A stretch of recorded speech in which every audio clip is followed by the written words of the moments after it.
Welcome to another episode of Same Page. I am Lenard and this is my lovely wife. Sarah Simagist.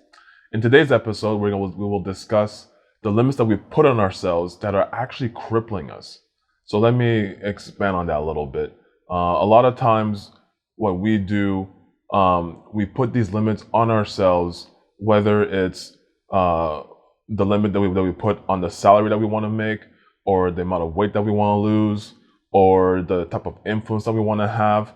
And indirectly, by putting those limits, then you're crippling yourself from actually achieving those goals. Okay. From actually achieving those goals or achieving higher goals? Actually, basically achieving higher goals, yeah. Yeah. I do agree because sometimes, especially one example that I have, especially in the workforce, if you went to school for a certain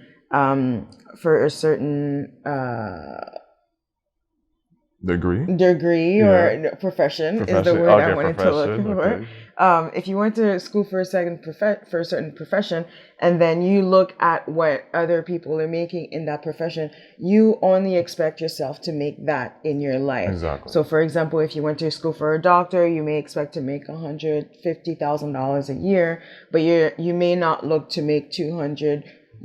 400, 500 a year, right? Which is actually very possible. Mm-hmm. Or if you went to for IT, for example, and you see that the salary caps are like $80K, then in your mind, that's what you're worth. Mm-hmm. And you're not seeking to make more during the year. So definitely when you have a certain idea of yourself, mm-hmm. you cap yourself by looking at what other people like that are making. Exactly. And I think one of the setbacks of doing that is basically automatically you kind of fall into that comfort zone, because then by limiting yourself, then you say you actually reach that goal. Then once you get there, it's like, okay, well, there's nothing else. Mm-hmm. There's no instinct, there's no desire to strive for anything more. So then you end up getting comfortable and settling for that position, or settling for that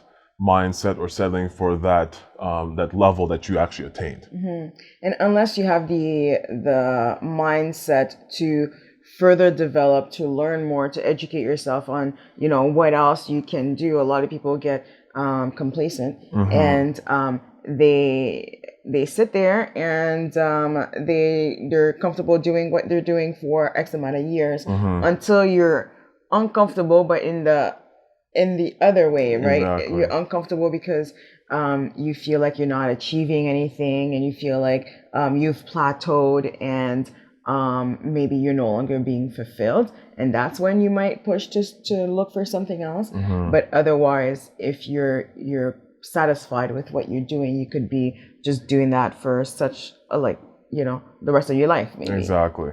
Now, one way to kind of break out of the cycle is to set these very extravagant and almost basically unattainable goals. Mm-hmm.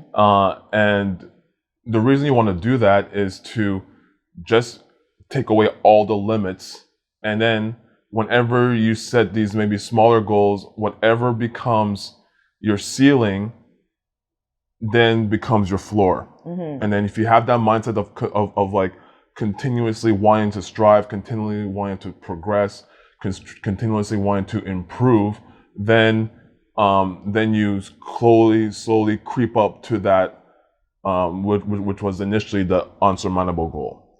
Right. So you're saying that give yourself a goal that is so unattainable that you'll work you continuously work at it. Exactly. You're not going to achieve it in a year and then be like, oh, that's it. Yeah. Yeah. I mean, there is some truth to that. Although I do believe, I think the smaller goals does help mm-hmm. to drive you forward. Exactly.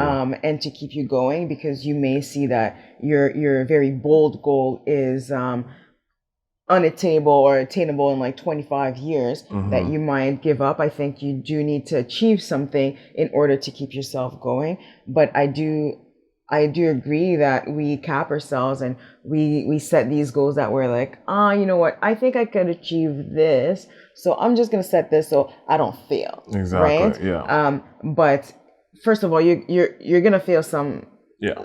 like somewhere along the line, right? But secondly, you might, let's say you have a goal of making $1 million.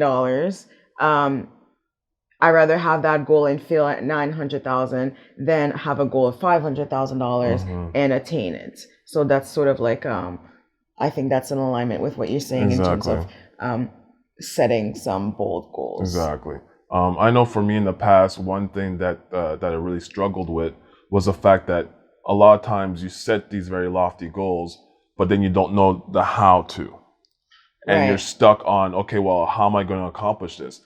Your purpose is to just set that unattainable goal and figure it out.